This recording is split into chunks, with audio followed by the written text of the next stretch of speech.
Live Tamil செய்திகள்.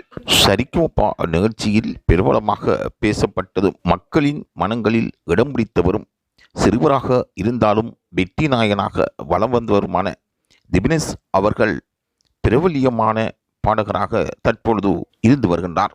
Sa Re Ga Ma Pa season 5 நிகழ்ச்சியில் போட்டியிடுகின்ற போட்டியாளர் பிரதீபும் திவினேஷ் இணைந்து மலர்ந்தும் மலராத பாடலை பாடியதால் பிரபல நடுவர் சீனிவாஸ் அழ ஆரம்பித்து விட்டார்.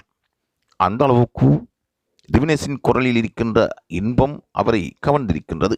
சரிகமபா நிகழ்ச்சியில் திவினேஷ் ஓர் மாறாத பாடகன் என்றும் மெல்லிசை இளவரசன் என்றும் அவருக்கு பேர் பெற்றிருக்கின்றார். ஆகவே அந்த வகையில் உள்ளங்களை கொள்ளை கொள்ளும் ஒரு பாடகராக திவினேஷ் மாறியிருப்பதும் பழைய பாடலுக்கு உயிர் கொடுத்து வருவதும் பலராலும் மறக்க முடியாத உண்மையாகும். திவினேஷின் பாடல்கள் தொடர்ந்தும் இந்த திரையுலகுக்கு கிடைக்க வேண்டும் என்று லைவ் தமிழ் செய்திகள் வாழ்த்துக்களை தெரிவிக்கின்றன.